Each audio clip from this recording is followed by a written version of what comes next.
بسم اللہ الرحمن الرحیم۔ میں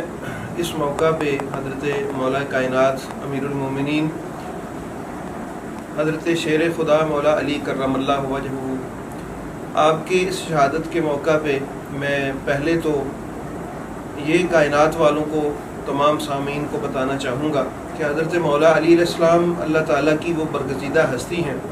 کہ جن کے بارے میں میرے رسول کریم علیہ السلام نے خود ارشاد فرمایا تھا کہ یا علی انت منی و انا منکا، اے علی تو مجھ سے ہے اور میں تجھ سے ہوں، لحموں کا لحمی و دموں کا دمی، تیرا خون، تیرا گوشت میرے گوشت میں سے ہے اور تیرا خون میرے خون میں سے ہے۔ اس اعتبار سے اگر دیکھا جائے حضرت مولا مرتضیٰ مشکل کشا مولا علی علیہ السلام کی شہادت کو، تو پھر میں یہ کہنے میں حق بجانب ہوں کہ 21 رمضان کو جو شہادت ہوئی، بظاہر تو وہ حضرت مولا علی شیر خدا کی شہادت تھی، حقیقت میں وہ بھی میرے رسول کریم علیہ السلام کا ہی قتل تھا۔ وہ علم کا قتل تھا،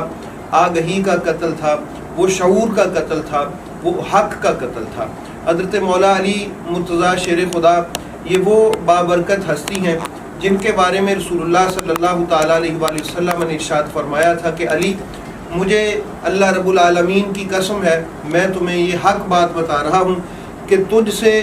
محبت کرے گا اگر تو صرف مومن کرے گا، اور بغض رکھے گا تو صرف منافق رکھے گا۔ تو صحابہ کرام رضوان اللہ تعالیٰ علیہ مجمعین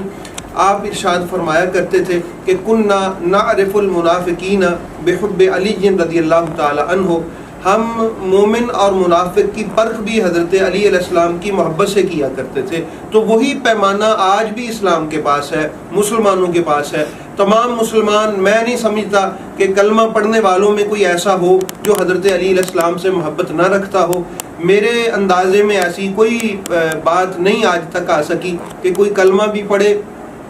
دل سے جو کلمہ پڑھتے ہیں لوگ، اور وہ حضرت علی علیہ السلام سے محبت نہ رکھتے ہوں، کیونکہ یہ میرے رسول کریم علیہ السلام کا فرمان ہے۔ تو آج کے اس موقع پہ میں یہی عرض کرنا چاہوں گا کہ حضرت علی علیہ السلام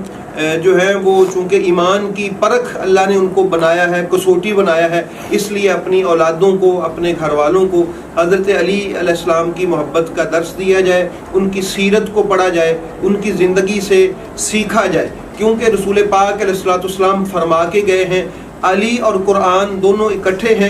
اور یہ حوض کوثر پر بھی میرے پاس اکٹھے ہی آئیں گے۔ پتہ چلا کہ قرآن کا اور علی علیہ السلام کا رخ حوض کوثر کی طرف ہے۔ تو رسول پاک علیہ السلام امت کو تنبیہ فرما رہے ہیں کہ اگر تم حوض کوثر پہ آنا چاہتے ہو تو قرآن اور علی کو دیکھ لو، یہ حوض کوثر کی طرف آ رہے ہیں، تم بھی ان کا دامن پکڑے، ان کے ساتھ ساتھ چلتے چلے آؤ، تم بھی انشاءاللہ العزیز حوض کوثر پہ ان کے ساتھ پہنچ جاؤ گے تاکہ تمہیں وہاں سے سیراب کیا جا سکے۔ آخر میں دعا گو ہوں کہ میرا مالک ہمیں حضرت علی علیہ السلام کی سیرت پہ چلنے کی توفیق عطا فرمائے۔